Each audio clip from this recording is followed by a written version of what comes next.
আসসালামু আলাইকুম, সবাইকে স্বাগত জানাচ্ছি এখনকার আন্তর্জাতিক সংবাদে। প্রথমে এই সংবাদ শিরোনাম। শুরুতেই থাকছে যুক্তরাষ্ট্রের F-15 যুদ্ধবিমান গুড়িয়ে দিয়েছে ইরান। ইরানের ইসলামিক রেভলিউশনারি গার্ড কর্পস দাবি করেছে, জর্ডানের ভূখণ্ডে অবস্থিত মার্কিন সামরিক স্থাপনা লক্ষ্য করে পরিচালিত এক অভিযানে F-15 যুদ্ধবিমান, একটি ক্ষেপণাস্ত্র প্রতিরক্ষা রাডার ব্যবস্থা ধ্বংস করা হয়েছে।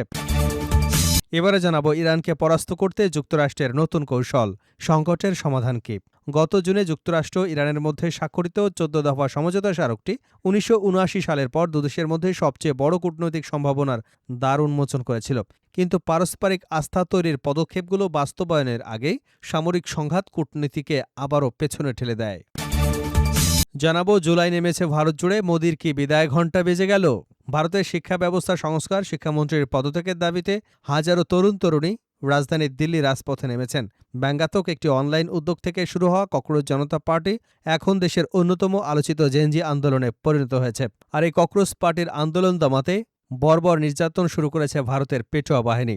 আন্দোলনকারীরা নরেন্দ্র মোদীকে সংসদ ভবনে আটকে রেখেছিল। আন্দোলনকারীদের চাপের মুখে সংসদ ভবন থেকে পালিয়ে যেতে বাধ্য হন নরেন্দ্র মোদী। এবারে থাকছে ক্রিমিনাল রুবিরোর সফর ঘিরে ফিলিপাইনে ব্যাপক বিক্ষোভ। যুক্তরাষ্ট্রের পররাষ্ট্রমন্ত্রী মার্কো রুবিরোর ফিলিপাইন সফরকে কেন্দ্র করে দেশটির রাজধানী অঞ্চলের পাঁশাই চিঠিতে ব্যাপক বিক্ষোভ হয়েছে। এ সময় বিক্ষোভকারীদের সঙ্গে পুলিশের সংঘর্ষের ঘটনা ঘটে।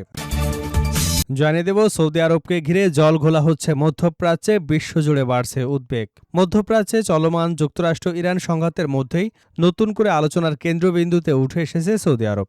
একদিকে রিয়াদের বেসামরিক পারমাণবিক কর্মসূচিতে যুক্তরাষ্ট্রের সম্ভাব্য সহযোগিতা, অন্যদিকে শত শত কোটি ডলারের উন্নত অস্ত্র বিক্রির অনুমোদন। এই দুই সিদ্ধান্তকে ঘিরে অঞ্চল জুড়ে নতুন ভূরাজনৈতিক সমীকরণ তৈরি হয়েছে।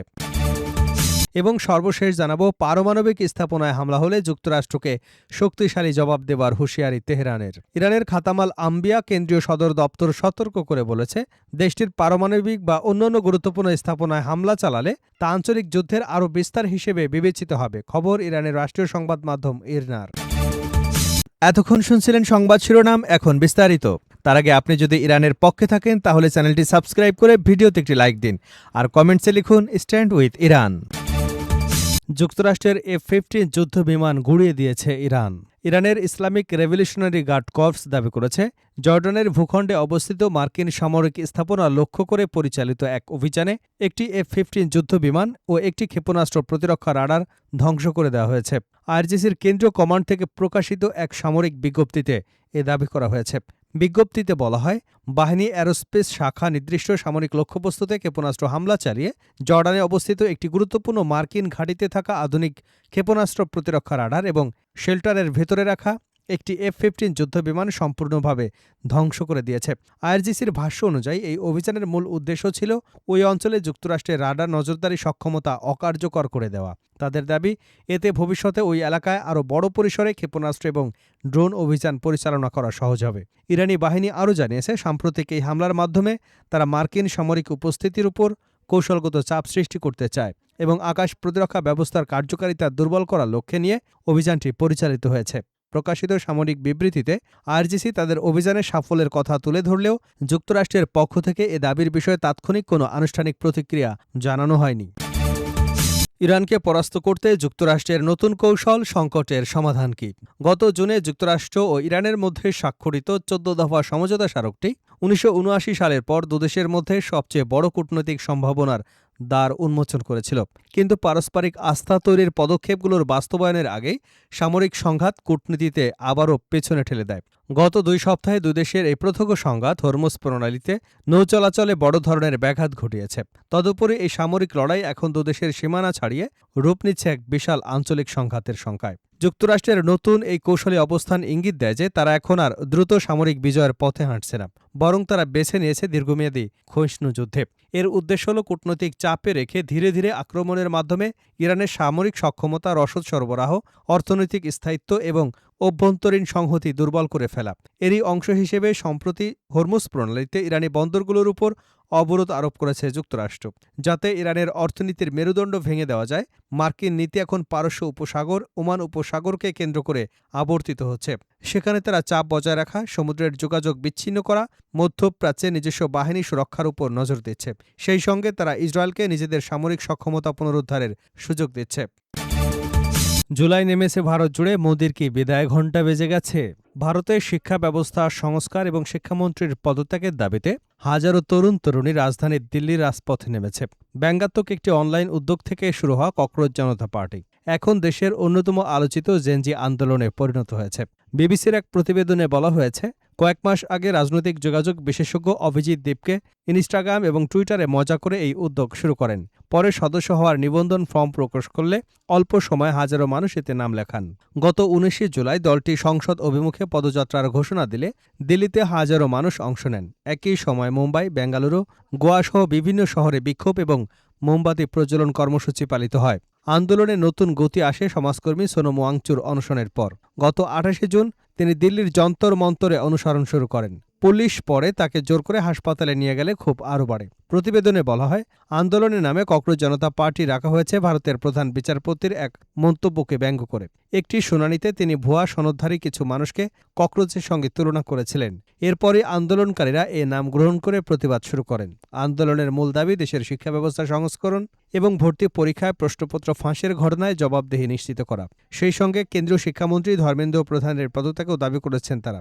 এবছরের চিকিৎসা শিক্ষায় ভর্তি পরীক্ষায় প্রশ্নপত্র ফাঁসের অভিযোগে পরীক্ষা বাতিল করা হলে নতুন করে পরীক্ষা নেওয়া হয়। এতে বহু শিক্ষার্থী মানসিকভাবে ভেঙে পড়েন এবং এই মানসিক চাপে অন্তত ২০ জন পরীক্ষার্থী আত্মহত্যা করেছেন বলে আন্দোলনকারীদের দাবি। সোমবার সংসদে চলো কর্মসূচিতে শিক্ষার্থীদের ওপর পুলিশের হামলা, সংঘর্ষ, ভাঙচুরের ঘটনায় এখন পর্যন্ত ৬টি মামলা করেছে পুলিশ। তবে আন্দোলন চালিয়ে যাবার ঘোষণা দিয়েছে সিজেপি। এর পাশাপাশি প্রস্তাবিত ভারত মার্কিন বাণিজ্য চুক্তির বিরুদ্ধে আয়োজিত মহাসমাবেশে অংশ নিতে শত শত কৃষক, আন্দোলনরত শিক্ষার্থীদের প্রতি সংহতি জানাতে পাঞ্জাবে শত শত শিখ এবং দেশের বিভিন্ন প্রান্ত থেকে হাজারো মানুষ দিল্লিমুখী যাত্রা শুরু করেছেন।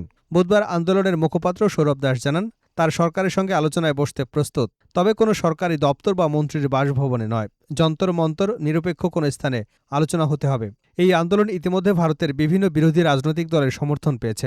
কংগ্রেস সভাপতি মল্লিকার্জুন খাড়গে শিক্ষার্থীদের উপর পুলিশের লাঠিচার্জকে গণতন্ত্রের উপর আঘাত বলে মন্তব্য করেছেন। বিরোধী দলের নেতা রাহুল গান্ধীও সরকারের ভূমিকার তীব্র সমালোচনা করেছেন।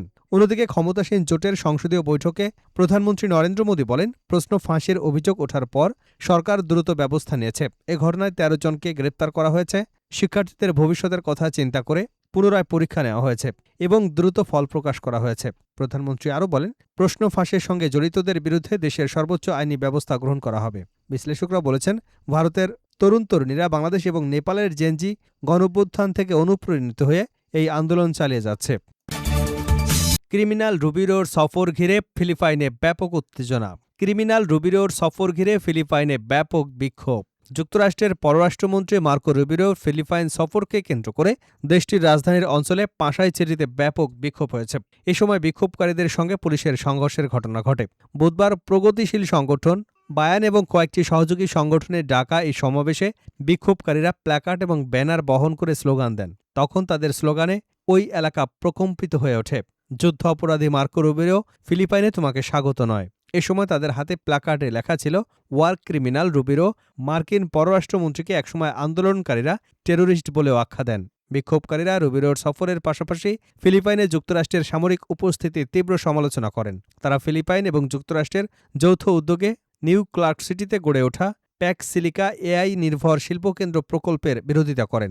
তাদের আশঙ্কা, এই প্রকল্প আশপাশের এলাকার পরিবেশ, খাদ্য উৎপাদন, পানি সরবরাহের উপর নেতিবাচক প্রভাব ফেলতে পারে। তবে ফিলিপাইনের প্রতিরক্ষা কর্তৃপক্ষ দাবি করেছে, প্যাকসিলিকা প্রকল্প দেশের পানি সরবরাহের জন্য কোনো হুমকি নয়। রুবিরো সফরকালে প্রকল্পটির ভবিষ্যৎ উন্নয়ন এলাকাও পরিদর্শন করেন। বিক্ষোভকারীরা যাতে ফিলিপাইনের ইন্টারন্যাশনাল কনভেনশন সেন্টারের কাছে যেতে না পারেন, সেজন্য পুলিশ ব্যারিকেড দিয়ে তাদের আটকে দেয়। ওই কেন্দ্রেই ৫৯তম আসিয়ান পররাষ্ট্রমন্ত্রীর বৈঠক অংশ নিয়েছে রুবিরো। তবে রুবিরোকে ঘিরে আন্দোলনে কতজন গ্রেপ্তার বা আটক হয়েছেন সে তথ্য প্রকাশ করা হয়নি।